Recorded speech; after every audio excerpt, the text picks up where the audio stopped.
जब तक कोई मुद्दा केवल जाति तक सीमित करके देखा जाएगा तब तक वो इंसानियत की कसौटी पर तोला ही नहीं जाएगा। और जहां जातिवाद आ गया वहां कभी भी पूरा और सच्चा न्याय हो सकता है। जैसी स्थिति अभी है उसे देखकर तो नहीं लगता। नमस्कार, मेरा नाम है मोहिनी। आप देख रहे हैं भीमसेना। पिछले 24 घंटे में दलितों के साथ होने वाली घटनाओं के बारे में जानेंगे, जो सबूत है कि कैसे जाति को बीच में लाकर किसी मामले को अलग रंग दे दिया जाता है। दलितों से जुड़ा पहला मामला बिहार के भोजपुर से है, जहां एक ब्राह्मण युवक भरत तिवारी के एनकाउंटर को जातिगत रंग दिया जा रहा है। और अब बिहार के पूर्व सीएम जीतन राम मांझी ने जमकर इस पर हमला बोला है। मांझी ने बिहार में चल रही कास्ट पॉलिटिक्स पर तीखी टिप्पणी करते हुए कहा कि इस वक्त जहां बहस इस बात पर होनी चाहिए थी कि भरत तिवारी को अवैध पिस्टल और हथियार कौन दे रहा था, लेकिन यहाँ तो जाति और धर्म के चश्मे से देखा जा रहा है।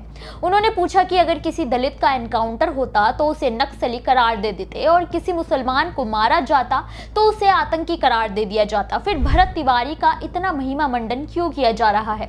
आखिर भरत तिवारी को क्रांतिकारी क्यों कहा जा रहा है? जबकि किसी का समर्थन करना है या विरोध, वो उसके कर्मों को देखकर तय होना चाहिए, ना कि जाति को देखकर। लेकिन जिस तरह का माहौल इस वक्त है वो बेहद खतरनाक प्रवृत्ति को दर्शा रहे हैं। यह कानून पर भी दोहरे मापदंड वाली व्यवस्था के आधार पर सवाल नहीं उठने चाहिए।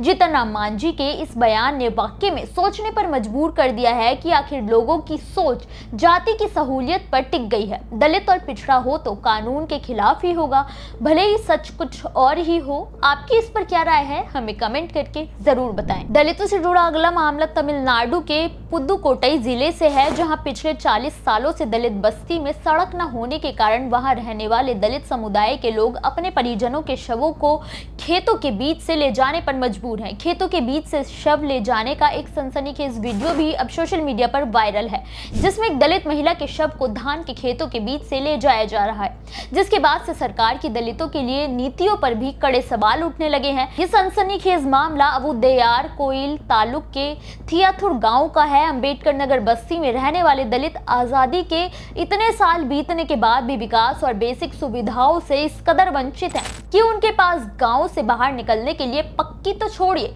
कच्ची सड़क भी नहीं है। ये वीडियो 18 जून को सोशल मीडिया पर डाला गया था, जिसमें ए देवी की बीमारी के कारण मौत हो गई थी, लेकिन सड़क न होने के कारण महिला के शव यात्रा खेतों से निकाली गई और द्रविड़ कब्रिस्तान तक ले जाया गया। इस घटना के सामने आने के बाद से जातिगत सौहार्द बढ़ाने और भेदभाव मिटाने की कोशिश की सारे दावे की मिट्टी पलीत हो गई है।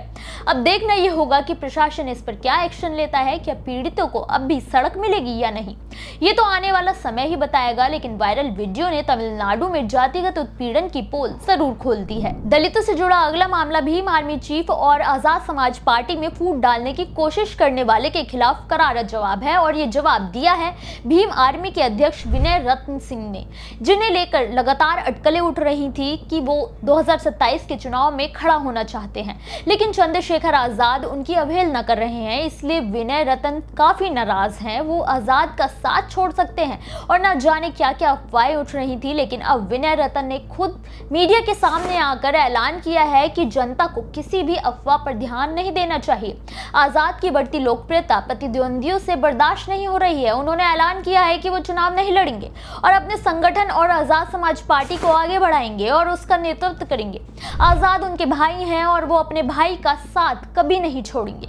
विनय रतन का मीडिया के सामने इस तरह का बयान साफ बता रहा है कि आजाद को बदनाम करने वालों को तीखी मिर्ची लगने वाली है। अब देखना यह होगा कि भीम आर्मी चीफ को बदनाम करने के लिए, आसपा को तोड़ने के लिए अब कौन सी नई चाल चलते हैं उनके दुश्मन। लेकिन आसपा की एकता बताती है कि इस बार आसपा सब पर भारी पड़ने वाली है। दलितों से जुड़ा अगला मामला उत्तर प्रदेश के हमीरपुर से है, जहां एक दलित महिला को अपने साथ हुए अन्याय के मामले में 25 सालों के बाद न्याय मिला है। ये बेहद हास्यपद ही लगता है, लेकिन दलित महिला को अपने साथ हुई मारपीट के मामले में आरोपी पिता पुत्र को सजा दिलवाने में 25 सालों का लंबा समय लग गया।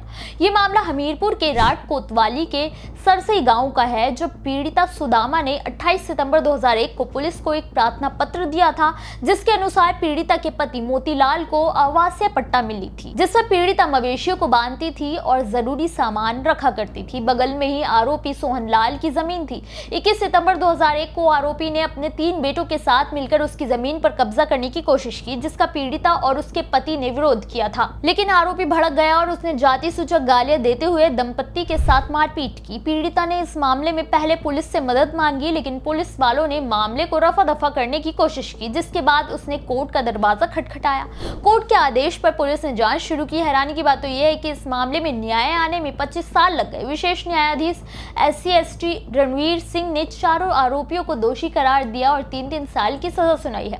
साथ ही 48,000 रुपए का जुर्माना भी लगाया है। सुना था न्याय धीरे मिलता है, लेकिन इतना धीरे भी हो सकता है, ये बेहद हैरान करने वाली बात है। दलितों से जुड़ा अगला मामला भीम आर्मी चीफ चंद्रशेखर आजाद को लेकर है, जिनकी सत्ता परिवर्तन की यात्रा मेरठ पहुंची और वहां उन्होंने गाय पर होने वाली राजनीति और गौरक्षा के नाम पर दलितों और अल्पसंख्यकों को निशाना बनाने की बात को लेकर बड़ा ऐलान किया है। उन्होंने कहा कि वो चाहते हैं कि गाय को राष्ट्रीय माता, राष्ट्रीय पशु घोषित किया जाना चाहिए, ताकि गाय के नाम पर दलितों और पिछड़ों के खिलाफ जो राजनीति होती है वो बंद हो जाए। उन्होंने सरकार को घेरते हुए कहा कि सीएम योगी आदित्यनाथ ने अपनी चुनावी रैलियों में काफी जोर देते हुए कहा था कि वो गाय को राष्ट्रीय माता का दर्जा दिलवाएंगे, लेकिन आज तक ये नहीं हुआ, क्योंकि सच तो ये है कि गाय के नाम पर बांटने की राजनीति जो खत्म हो जाएगी।